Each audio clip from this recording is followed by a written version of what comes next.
Good morning, comrades. It's Tuesday morning, so you know what that means. Is it Tuesday though? Who knows? We're honestly starting to get a backlog of shows, which is pretty good. Yeah, so but this is the Tuesday release. I guess this is so. the big show. This is the important show where everybody listens. Live on WHIVLP New Orleans, 102.3. You can also listen on WHIVFM.org/listen. You can also check out our website, goodmorningcomrade.org, where you can see all of our social media stuff, Facebook, Twitter, all the things. You also get access to our RSS feed, which has more content than just the shows that we put out on the radio. We are doing all kinds of really awesome, interesting things. And if you go to our website, you can join our mailing list, which is growing. Mailing list, literally is growing. Cool. And also, check out our last couple episodes. We had Eric Blanc from Jacobin magazine. He also wrote the book Red State Revolt. It's an interview that I'm extremely proud of, and it's always great to hear from Eric. So definitely go check out our archive. So everybody introduce themselves for the people who it's their first time listening to our socialist, leftist, communist adjacent podcast. I am Robert. I am Jeff.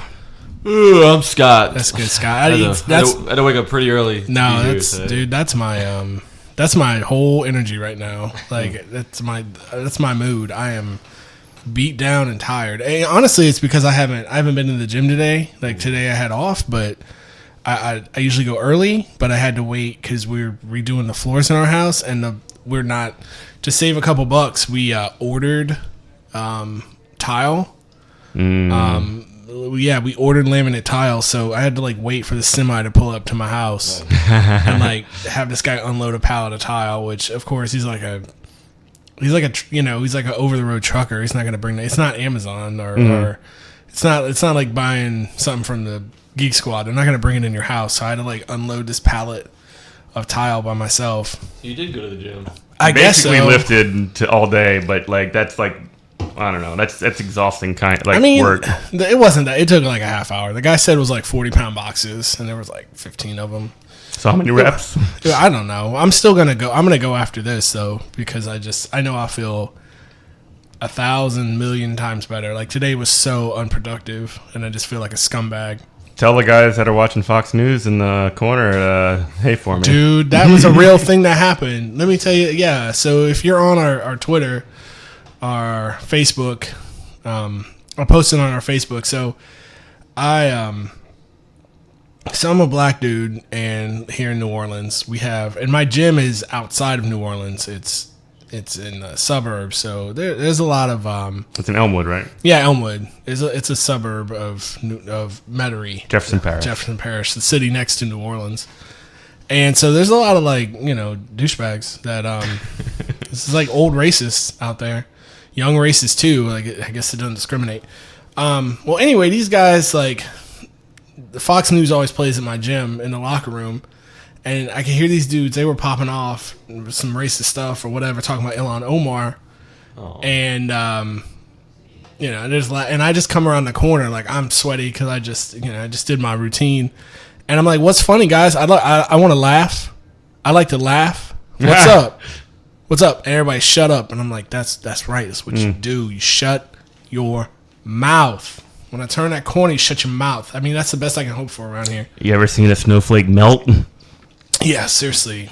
It's brutal. What have y'all been up to? So this week, I actually have been, for the most part, we did a little bit of, I had meetings all week, basically. Right. Labor meeting, DSA Labor Committee, and Democratic Socialists of America. It's a working class organization that I'm a member of. All people in here mostly are members of that organization. Right. Also, I did a little bit of work on investigating some ICE ICE investigations with the Congress of Day Laborers. They have a hotline that you can call that would that essentially, if you're threatened by ICE, or if you think ICE is coming for you or for your neighbors, you can call 504-655-9815. That's their emergency hotline.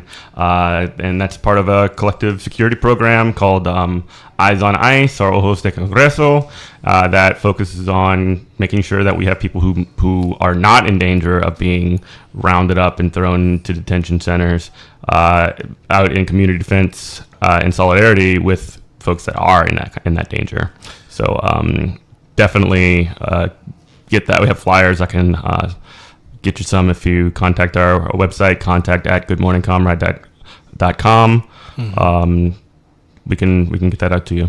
I know a lot of our listeners are in Louisiana, but is there any protocol that Congreso is talking about for people who, let's say, don't live in Louisiana, like outside the 504 area code? Congreso is a local organization, so not that I know of. So what I do know is that this program, Eyes on ICE, is a Greater New Orleans area program. So it focuses on the Greater New Orleans area. So that includes, and actually to some extent emphasizes, Jefferson Parish and St. Bernard Parish, which are extremely, that's where, first off, there are extremely high rates of detainees and deportations through police stations who are cooperating with these federal agencies, ICE, borders and Customs and Border Patrol, etc. And there are also heavy concentrations of people who are, migrants that may not have status in those areas as well. I know as a teacher, I see students come in all the time that, just in the middle of the school year that might have come straight from, wherever they came from, Honduras, El Salvador, etc. And it's very important that we have support for these folks. I can go on about this all day, but we definitely need to have some support. I think we're kind of for these folks. Teasing the lead. I mean, if you listen to the show, like, you already know how bad it is. Like, I want to get into that later. Like, this is, I feel like it's not just a combination. I feel like my actual energy is really down. And it's not just a combination of just being tired and overworked, and it's this whole situation. The concentration camps are just really getting me down. I want to circle back. So let's tease that out, and I want to circle back, and I swear to God, like, this will make sense. So you have obviously been much more productive than I've been. I actually have gotten back into playing video games, which is weird for me that I even took a break, because video games are like my number one activity. Which game? Well, okay, so there's a couple, and I don't want to bore people too bad. Y'all were getting on me about a Facebook post about Star Wars, and I'm gonna. Oh, is this a call out? Are we getting called out here? But y'all were talking about, because I said like the Old Republic games are trash because they're just turn based and they're clunky. I mean, I didn't say anything, but we will have words. I mean, I guess so. I just don't like them. I tried to play them for like 20 minutes, and I'm sure I'm missing out on this big long story thing. I either want story based games. I either want them one or two ways. I want them to be like visual novels almost, or I want them to be, I want to play an actual game. What I do not want to do is I don't want to play like a clunky turn-based thing that has this deep story, because I'm already like bored to tears by your clunky gameplay. And you don't like RPGs, right? I mean, it's the BioWare thing. Depends. Like okay, so what kind of RPG? Because I don't consider Skyrim is not a role-playing game. Skyrim is a role-playing game the same way Mario Brothers is a role-playing game. Skyrim's an action RPG kind of. Right. Yeah, that's a better thing. Like, role-playing game, Divinity. Like, if you played, like, Divinity is, like, it's pen and paper D&D in video game form. It's unbelievably complex. Yeah. Unbelievably deep. And, like, the story's really cool or whatever. What game is this? Divinity. I'd play this. Divinity Original Sin. It is the game. Like, what system? PC. I think it's on modern consoles too.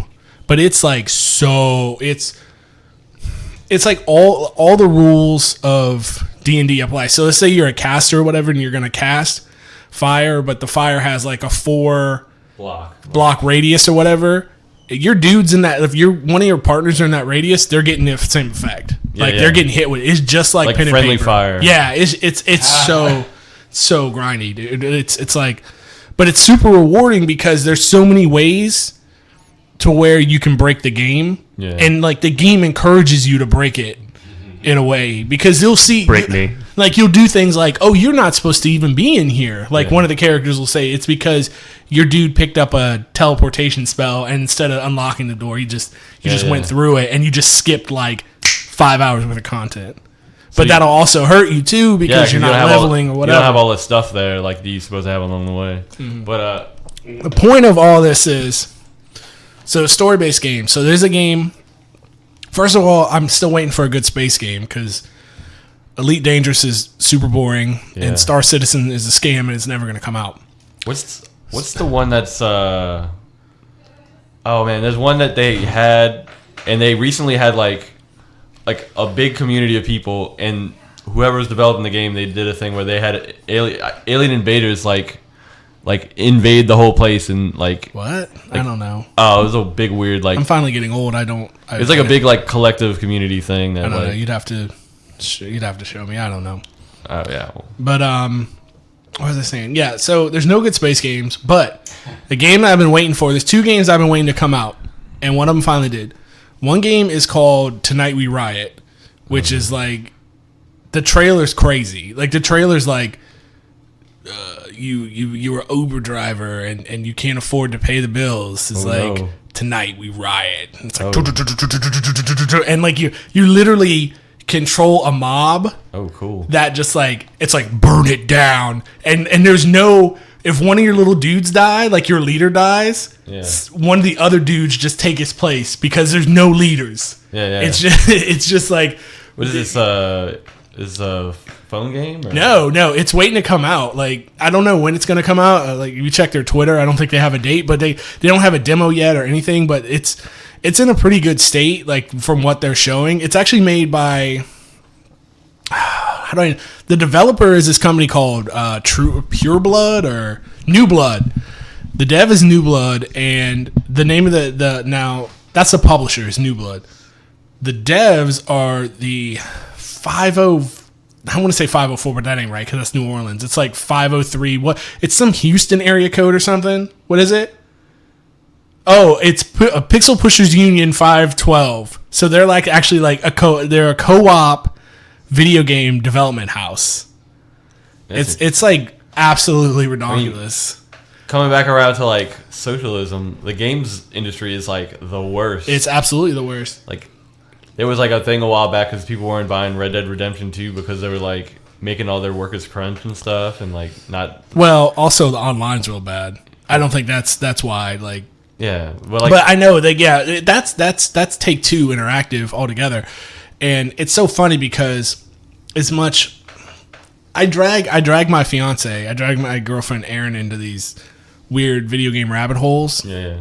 Because she'll be like, "Oh, you're playing Grand Theft Auto? That's terrible. That's a terrible like what on earth? Like, you're a sociopath. Like, what are you doing?" And I'm like, "No, hun, really sit down. Like, it's actually like really deep commentary about modern life. Like, it's actually a really quote unquote woke game. The way that it critiques modern life. But I love woke brands. Here's the deal, like with Take-Two Interactive, they're a terrible company. Like they're terrible. I can't buy another Grand Theft Auto game. I'm not playing anymore NBA, whatever, for microtransaction, and because their crunch is so bad. There actually a thing came out with the I want to say it's the CEO. I'm not 100% sure of Take-Two Interactive, like sexually harassing all of it, like his employees, and they had like a whole like kind of cliquish thing where like to get to like secure your job and to move up the ladder in the company, you had to like go to strip clubs with the boss and like do all kinds of like skeezy stuff. Oh man, I hate bro bosses. Like yeah, and that's bosses what it is. That are like, oh, you coming to hang? Now it's not the Hausers, because it's the Hauser brothers, but I can't think. It's whoever whoever the CEO of of Rockstar Games. It's not Take Two Interactive. Take Two owns Rockstar. That's Or their the other way that's their around. publisher. One way or the that's other. their publisher. And here's the point that matters. I remember when I told this to Aaron, I was like, yeah, it's like the people who make Grand Theft Auto, like, they're sexual harassers. And she's like, oh, who would have thought? Like, who would have imagined that you could, like, have those kind of ideas to make that kind of thing popping around in your head, and then you wouldn't try to act that kind of stuff out in real life. And I'm like, you're right. It's people weird. have those thoughts, though. But it's weird, like, at a corporation like that, you wouldn't think that they would have somebody. You think that somebody in that chain is like, okay, these are the things we create, so maybe we should have systems in place, like HR, to be like, hey, we don't want our, like, quote unquote art to start, like, melting into the corporate, like, but even human relations don't do anything, like, beyond trying to make you comfortable while you're still at the job. That's right. Like, they're just basically, like, trying to, like, help profit. That's right. But by, like, having them think that you're watching their back and all. Right. But you would just think that would just, I don't know. What are you gonna say, Jeff? Those things are in place only insofar as it keeps the company out of trouble. As long as it doesn't cost them any money, and then they're gonna basically do it for, like, PR reasons, or for, like, we don't want to get sued reasons. The actual material conditions of the worker don't even come into play insofar as, well, if these people are constantly under threat, maybe they won't be as productive as possible, and that's what they care about. Now, I am interested in sort of, like, when there's these crunches that you keep talking about, that you talked about with Nintendo, and you've talked about with Take-Two now. And first off, what does crunch mean? Hold on, you're listening to WHIV 102.3 LP New Orleans. WHIV. Go ahead. Crunch is basically when they're like, oh, well, you these are the hours you work, but you don't have to stay late. But basically, like, a soft, like, thing about a soft imposition where, like, if you don't come in, like, and spend tons of time on this, then you're not going to be, like, the prime employee. You're not a team player, right? Yeah. So basically, it's informal structures, or they don't like mandate overtime or anything like that, or they do mandate overtime. Yeah, Electronic Arts actually had a lawsuit. I want to say maybe a decade or so ago, with a bunch of programmers' wives were trying to sue them because they were working like 90-hour work weeks. Like, they were sleeping in the EA offices, and they would just have a sleeping bag and then just wake up in the morning and write code. They would sleep for like 2-3 hours. It's disgusting. But do they have a ping pong table? Yeah. Do they have a ball pit? Do they have a slide? That's the thing. They have draft beer. I worked at a place like that. Like, I worked at Citibank, and we had, like, a really awesome cafeteria and, like, a gym and all that. But that's just that's to prevent you from going home. It's not for like your benefit. It's not like they're not trying to give you a work-life balance. They're actually trying to take that work-life balance away. So if any job you go to and it's like they have amenities like that, honestly, I would just run. That's a red flag. Yeah, it's a super red flag. I guess the question is there, so I know tech workers are sort of like extremely not organized, and it's really exciting to see organizations like PPU 5112, like we mentioned just now, but is there sort of like an ask from the workers, so like the, the regular just kind of like grunt developer that's saying, hey, don't buy and don't play Take-Two Interactive games because of these practices, because that would be something that I would be like extremely responsive to, as opposed to like I always just think of all management of every single or like capitalist organization, especially ones that are extremely wealthy, as corrupt, right? And they're going to be degenerate in those sorts of ways. They're going to have all these power structures that are in place that are extremely abusive to not only like rank and file workers, but also like people who come from marginalized identities, I suppose, and that would be because of the structures that are inherent in capitalism, which just magnifies power dynamics. To be honest, I don't know if any kind of if that would even be effective, because from what I know as just a consumer of video games, it's like the holy trinity of entertainment in my house is YouTube, professional wrestling, and video games. So it's like those are the things I'm interested in. That's what I spend my leisure time on. I'm not a dev. I've never written a line of code, but just things I read from like games media or whatever. The point is that I think if there was any kind of organization, let's say that the workers at Take-Two Interactive organizes, says we're not doing Grand Theft Auto 6 unless we have 40-hour week work weeks. Well, I think all that would happen is the creative staff would be able to do whatever they would run it like Apple. The creative staff would be able to create creative, what's the word I'm looking for? Not objects, but assets for the game, and all the properties. That's even worse.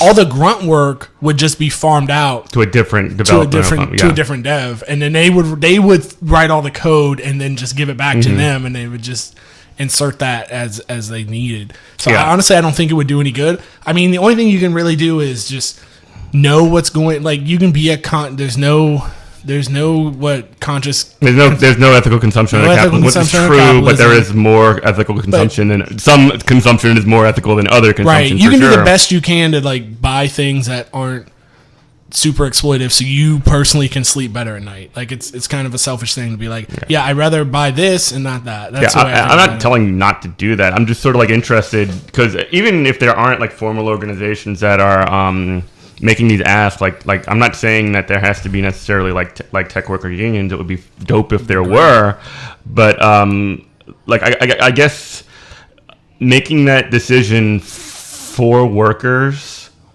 like or at least like saying you're making those decisions for workers, and like not asking workers what they want. I don't know if you're necessarily going to accomplish or even like get input from those workers when you're doing that, and that's something that like I'm extremely like sensitive to.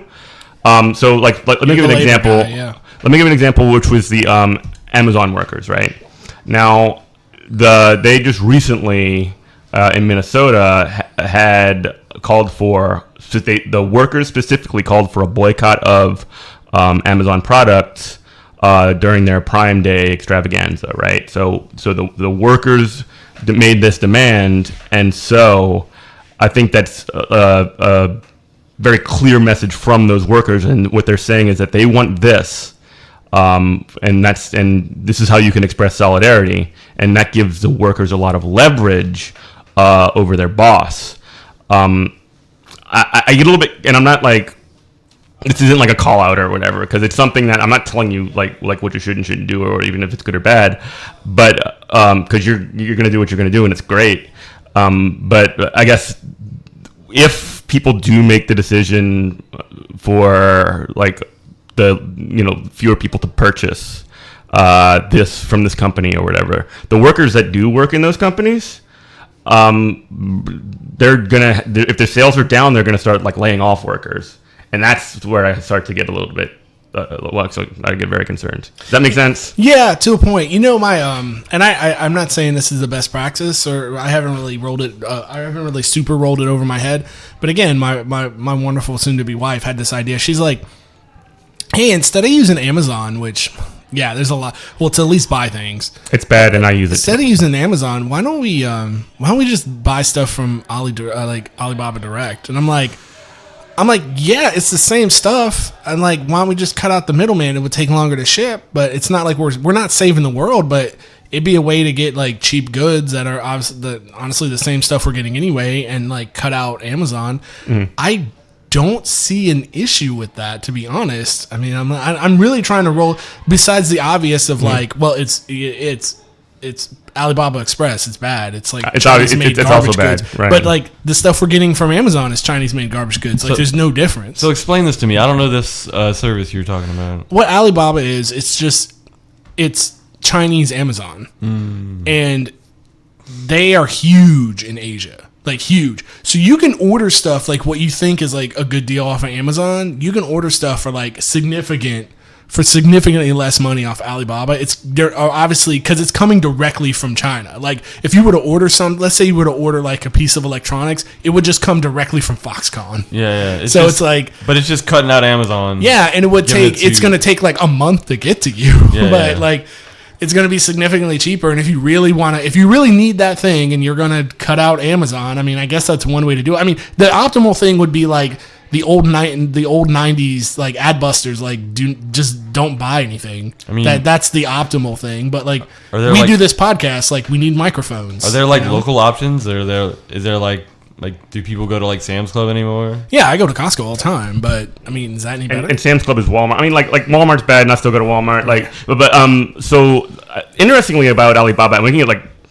I can't get like super into the weeds on it, but I do know that a lot of the stuff that they do, and I'm obviously not saying don't use all the do what you're gonna do. I mean, like it's an evil capitalist corporation and another evil capitalist corporation, right?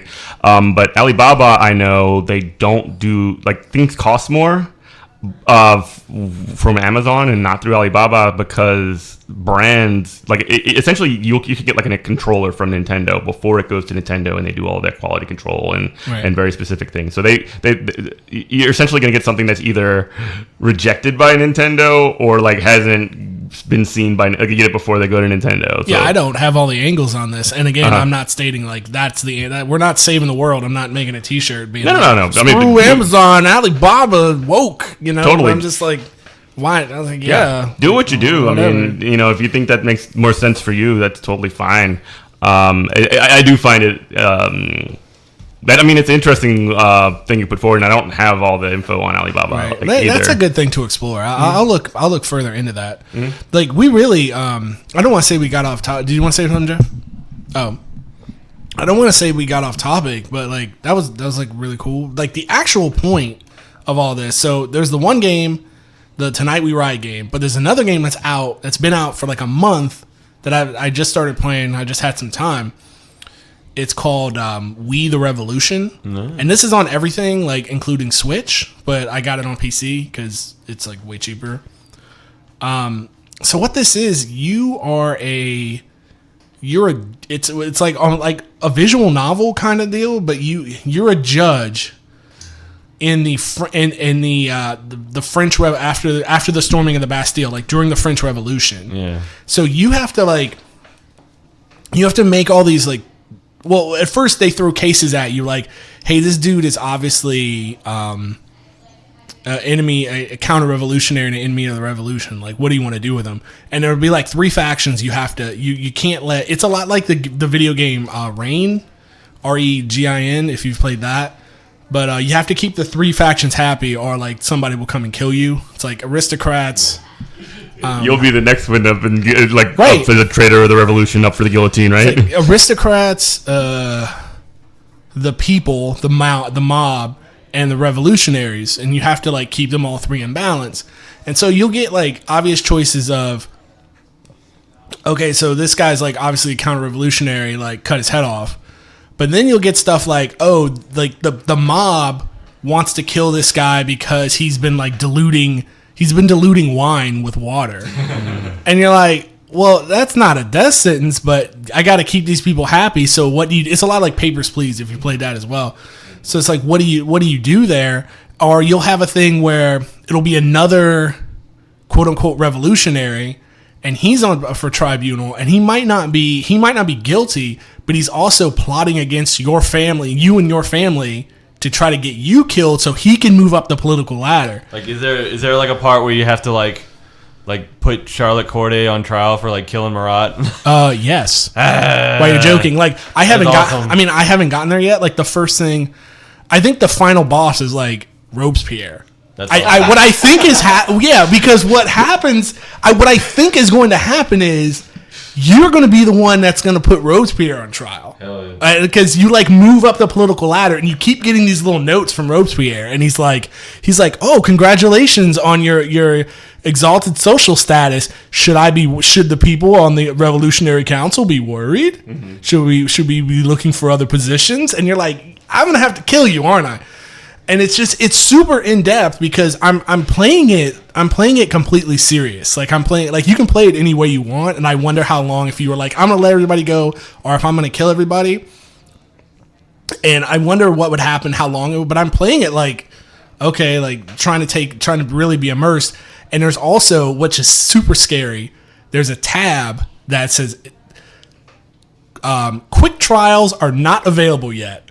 And I'm waiting for that. Because I'm already to the point where I don't even have trials for certain people. They just give me a summary. Yeah. And it's just like, yeah, so and so like broke into a rich guy's house and like said and like stole all his stuff, but says he did it for the revolution. But the mob wants him killed. The aristocrats want him let go, and the revolutionaries just want him in jail. And it's just like, I don't know what to do. It's super like heavy and it's complex. You know what's interesting to me that about the French Revolution specifically, that there's all of this focus that on like the terror, right? Right. And there's almost like there was obviously like so much reaction to the French Revolution internally and abroad, but one of the things that sort of gets buried in how people talk about it, at least people who don't like know about it and read about it, they don't talk about like the wars that happened, the civil war that happened inside of France. That's what I was gonna say too. The Vendée War, and I know I butchered the pronunciation, yeah. But like there were so many just summary executions that happened of entire just groups of people thrown into mass graves. It's amazing that's not even like that's in the sort of like zeitgeist. That's something I was gonna bring up, and to kind of go back and close the book on this game. I really reckon if you're like, the game is like made for me almost, because it's like the game it's not for hardcore gamers because you're literally just reading, and then it's also not for people who just want an education about the French Revolution. It just throws you in, and it's like you really almost have to. It really almost needs a glossary, like an index, like a codex of like the story so far. Because if you don't know who these people are, you know, like I'm like, yeah, if you don't know them, but like you're not a nerd like me and like watch all this stuff, it doesn't make any sense because it's like super specific. But yeah, that's the thing about that does get, and we just had Bastille Day here in New Orleans last week. We stormed the Bastille. We take it over. But I mean, just Google. This game does sound pretty good. It's like you should get it. It's almost like Assassin's Creed, but for some like boring middle. Assassin. You know what? Did you down? That's the only good thing that came out of the burning of Notre Dame. Was that Ubisoft gave away the Assassin's Creed French Revolution for free. What? I've got it. Like I wasn't gonna buy the game because it was like trash. It was Assassin's Creed Unity. No, but I was saying that's like Assassin's Creed for like some middle management, like judge or something like that. Yeah. It's like it's middle management. That's exactly what you're just a guy. You're not like a hero of anything. You're just like a dude that has to go home to his wife. Yeah, and be like, and she's like, did you go out drinking again? You have to like pick up a bunch of apples because they're about to go bad or something. Yeah, that Assassin's Creed game though, one day I'll play it or whatever. But it's really interesting to me because like I guess there's a couple of approaches that you could take. You can take the like I'm just here doing my job. I'm Joe Punch Clock. I just happen to be a judge all of a sudden, and then there's the other approach where you could say like, oh, I'm going to be like an ambitious, like I want to be a part of this vanguard, of the revolutionary leadership. I don't think that the game. I don't think that the people who wrote the story for this game, or I don't know their politics. Maybe I should look into that. They don't take like a reactionary right wing approach as like what you talk about from the stuff that always gets taught here in America about the French Revolution, because they always have. It seems like you get like. You get little indicators of what these certain factions want, and it also always seems like the people on the quote unquote justice who want justice are the revolutionaries, but it's always the mob that's out of their mind. Yeah, like the mob is like they're reactionary. Yeah, he let his dog pee on my lawn. Like, kill him. They're just it's like what? No, that sucks. Like don't do that. And the same thing with the aristocrats. They're like, oh, he was rich, so just let him go. I'm like, no, you're going to jail. Get out of here. But to go back on what you said though about what never gets talked about during the French Revolution is that they were like France was fighting a war on three fronts. So like the Jacobins were not, they weren't paranoid. They weren't crazy. Like they really did have enemies inside the gates. Of spies and different foreign agents. Well, and much of the the terror was about power consolidation more than anything else. I mean, the executions by Robespierre of like he basically executed rival revolutionaries, and he had control of the Committee of Public Safety, which is essentially like the Homeland Security or whatever. Essentially they were put in place because the revolution was always under emergency, and they were giving sort of like these extrajudicial powers that, gosh, that sounds familiar. But if you're always governing under crisis, that means that the power is essentially becoming consolidated and there's extra constitutional measures that can be taken to essentially in the sort of rhetoric of the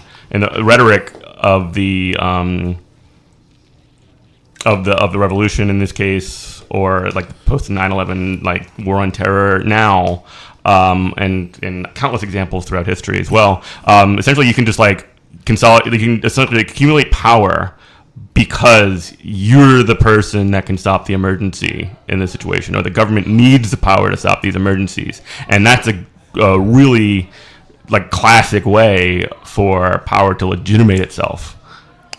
I mean, and that's like the thing that's got me like super spooked out, and reason why I'm even talking about this, and to go full circle and talk about ICE concentration camps. That's an emergency, right?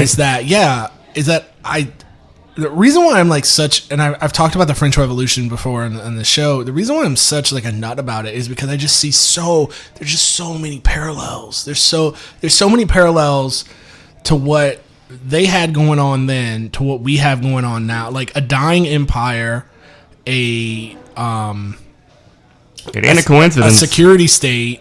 They overspent on foreign wars, trying to expand their empire to where now their citizens are starving in the street.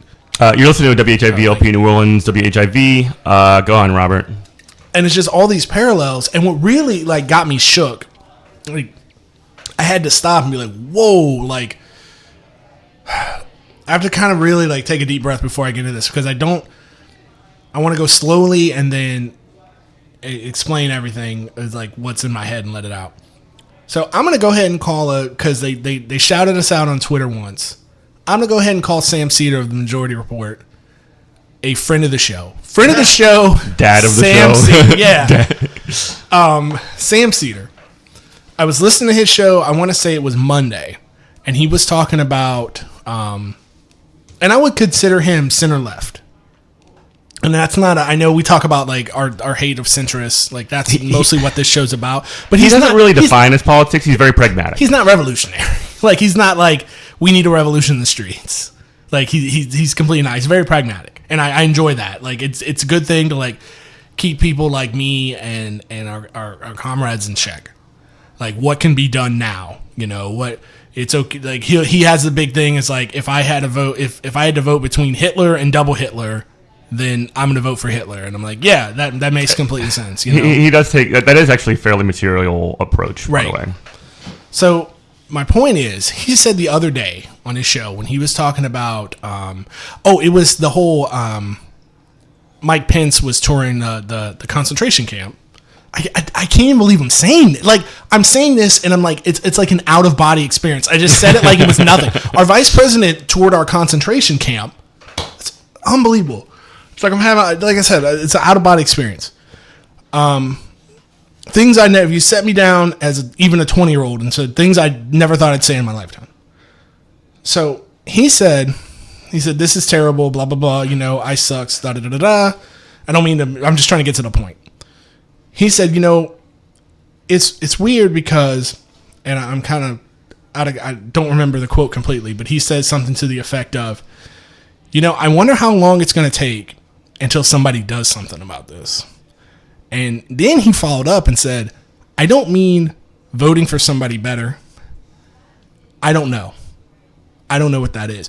So my point is, and then if you look on your Facebook feeds and whatnot, and I'm seeing stuff like, wouldn't it be a shame? I mean, I'm not talking about like from our little, dirtbag left group. I'm talking about from quote unquote normies. Wouldn't it be a shame if somebody like slashed a patrol car's tires? And I'm like, first of all, that's encouraging that like normies are like, this has to stop. There's a general sense that this is wrong. Yeah. Second, we've crossed a line. And I've heard something in like activism spaces about fear barrier. And I've heard this said before when like activists are like, they've reached a point and they're ready to cross a fear barrier. And I think like we're either crossed that now or we're right on it. And it's spooky because I just see the same kind of, going back to the French Revolution, it's like playing this dumb video game. I see the same kind of conditions to where like the Bastille is about to get stormed. Like whatever that means in 2019, 2020, I don't know what that means or what it would look like, but it just feels like that.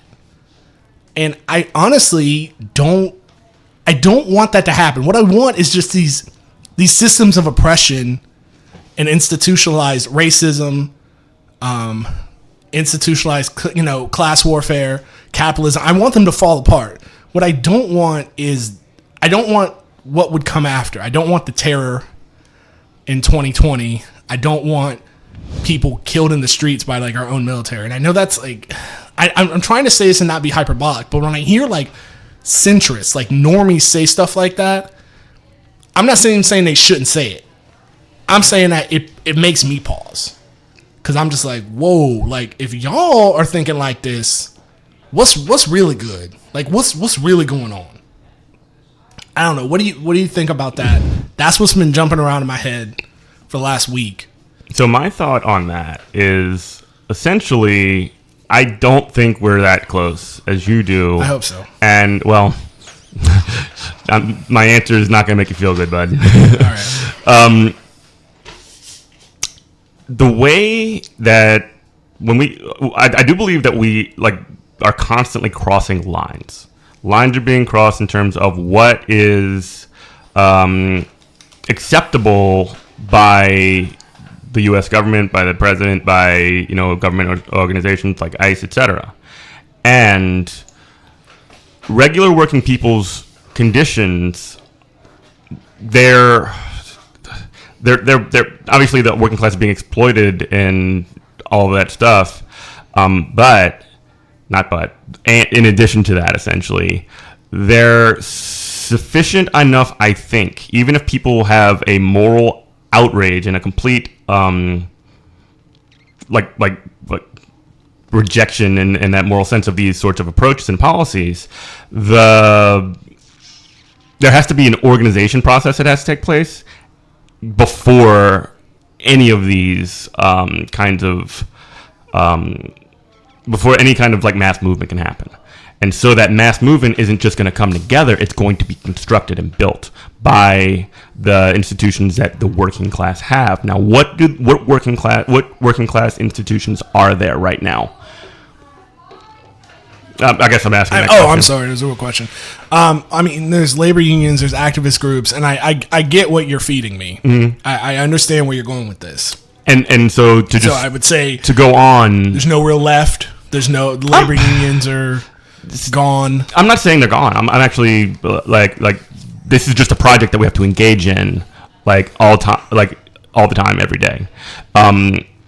And essentially, if the sufficient power isn't constructed in these working class institutions, then the feeling that working class people can make these changes, even if they're going to be doing them, in the street or whatever, it's not going to be sufficient to overturn the whatever status quo comes up. So these lines continue to happen, whether it's Republican or Democrat, right? Bipartisan drones happen. They get both, started under Bush and essentially intensified under Obama, right? And they get Obama is the reporter in chief, and then the next step becomes, the ICE does raids when the Republicans in place, and these things continue to intensify. And if working class people don't feel that there is a check on that, or there's nothing that they don't think that there's anything they can do, there's going to be a lot of vigilantism in the street. That's one thing that's going to happen. Yeah, and that's what I'm worried about, because it's not like if direct action, and again, like, disclaimer, I'm not telling anybody to do anything, or I'm not your leader. Like, we are not here, Good Morning Comrade, anybody's example of anything. We just talked about like how to efficiently buy cheap Chinese garbage not 20 minutes ago. But So what I'm afraid of is vigilantism, because without what you said, without an organizational structure, the state will just pick people off one by one. They will go in, and then they will infiltrate what little things are trying to form, and they'll pick people off one by one. I mean, we've already seen this to where, like, if you have an organizational structure with that, any kind of organizational structure that really threatens state power, they will back off. It's weird, but it depends. Well, that's not necessarily true. Never mind, because I think about the Move building getting blown up, and then I think about the Bundys taking over the Owl Reserve, and like, there's two big differences in that are is that the ideology of movement was the Move bombing, rather, the Move organization in Philly. They were a threat to the status quo, maybe perhaps not materially as of yet, but they weren't able probably to do an actual threat on overturning like the city of Chicago, of Philadelphia, or parts of the U.S. government.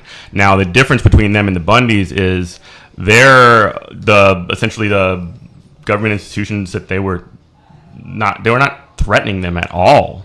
Like they took over a was it state park or something? Yeah, it was a wildlife reserve. So, they took over part of a wildlife reserve, and their objective was like to not have to pay taxes for cattle ranch, grazing or whatever. And that's something that is already being that is a project that's already being pursued by reactionary forces in power in the U.S. government. So there's a lot less of a reason. That makes a lot of sense for the U.S. government to act on those act against those sorts of forces than it is to essentially to one that actually challenges the ideological positioning of the status of the elites of the ruling class. Right now, to go on though. If the working class, to go on to the point about the government continuing to crossing lines and the vigilantism is actually going to continue to the sort of like end role, if there isn't some kind of an upsetting of this, if it's not rolled back in some sort of political way, there will be either some kind of a revolution, or there will be just like essentially a fascist state in place, and there will be a working class that feels completely powerless to stop the government and the forces that are rounding up people and putting them in the camps, and that means ethnic cleansing, that means genocide. And I don't mean to be alarmist about these things. It's just it's just the conclusion that I see.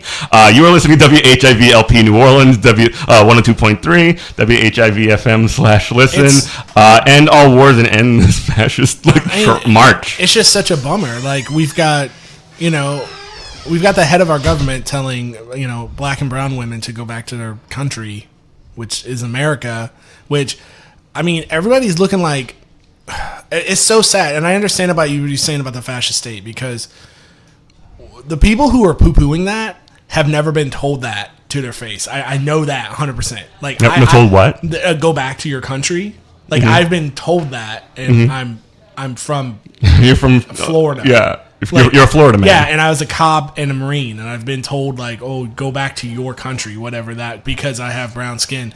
And then on the flip side of that, what you're saying about, like, how fascist state takes hold, going back to that gym episode I had, I get dressed and I leave. I just remember this because it's relevant now. I get back, I get dressed, and I walk out, and there's like 4 black guys, older black guys, sitting around. And they're just like, because everybody's talking about this because it's on the TV, and they're just like, well, Trump, and one guy goes, well, Trump can say, he got the freedom to say whatever he wants, just like the freedom I have. And I just want to stop and go, y'all, it's 2019. Like, you can say this is racist. Like, that's what Milo Yiannopoulos says. Yeah, you don't have to, but they were old. They were old dudes. And I'm like, this isn't back in the day where, like, this isn't even in your day. Like, you can say it's allowed. Like, try it on. Just be like, yeah, this is racist and bad.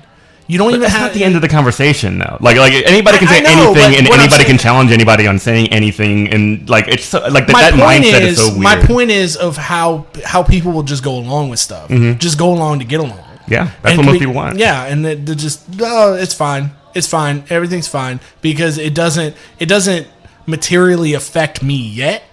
And when it does, it'll be too late. And I hate it. That's a cliche. First they came for the video game players, and then so it does materially affect every person. The problem is the effect that it has is in a sort of an invisible way, right? So the essentially criminalization of people in the United States without status and precaritizing their, and I've said this before on the show, precaritizing their ability to go to work. They essentially don't have the same kind of protections that workers with status would have.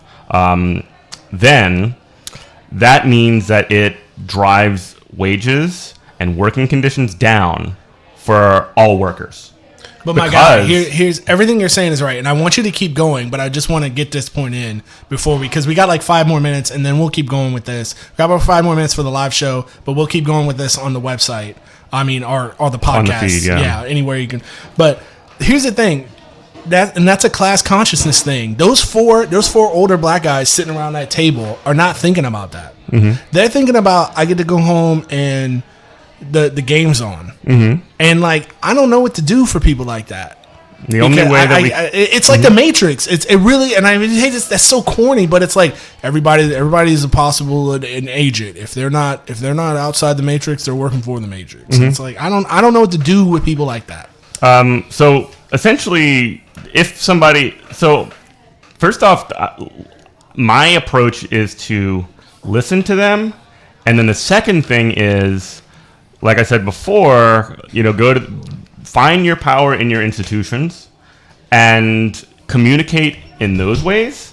And then the other thing is talk to people in a way that they would be receptive to. So, like, what do you think about that kind of program, like a program of rounding up and throwing into cages, all kinds of people? If that doesn't bother them, what about that does bother them? What? And then essentially you have to. So I'm basically kind of talking about an organizing conversation. Yeah. And then essentially focus in on that. What is their issue? And then sort of agitate around that. Now there might not be anything, and guess what? In some situations, you just got to take the L. You cannot win them all. But there's a lot of working class people, and not everybody is completely resigned to those sorts of things. So if you think a situation is hopeless, go to another situation. You don't need to talk to that guy anymore. I get you. It's just really depressing because, I mean, it's almost like we're going in a circle. It's just like people don't have class consciousness because of the conditions of our capitalist society, and the conditions of our society don't allow people to have class consciousness. It's just, I worry about getting mine, and then at the end of the day, I don't care who gets hurt. That's those people, and it has nothing to do with me. And I don't care if they're in camps or not, because when I say they are not me, and that's the attitude I see out here, and I think that's what that's why even if we can't even begin to organize, and this is like the most bummer episode of all time. But. Real quick before we wrap up on the air, and I know Scott wants to say something too. There needs to be some sort of a organized program that's happening amongst working class people, whether it be a union, whether it be another informal institution, a church, DSA, whatever. It doesn't matter. There has to be a program to build that class consciousness, and it don't even need to always be called like socialism or whatever. It is socialism in the sense that it's like workers taking over the means of production and all that good stuff. But what I mean to say is that you can call it whatever you want. If workers are in control of their working conditions and they're not being exploited for profit, then they're necessarily in a better situation than they would be if they are being exploited and selling their labor for profit. Scott, what you got? The moment's passed. Get in there. Oh man, I lost. Oh, my Anyway, that's it for this episode of Good Morning Comrade. Like I said earlier in the show, you can check us out on goodmorningcomrade.com, WHIVLP New Orleans 102.3, WHIV FM/listen. Check us out on Twitter at Comrade Morning, Facebook, all the stuff. Good Morning Comrade. Cheer us up. Send me an email. Send me puppy pics. Please. Definitely send us emails. One of the parts of the show that I do want to focus on going forward is dialogue with our listeners, and we do want to hear from you. And I am happy to read your emails on the air and with or on a podcast episode, whatever. Get in touch with us. We want to talk to you. So thanks, guys, for listening. We love you. All right. See you next time.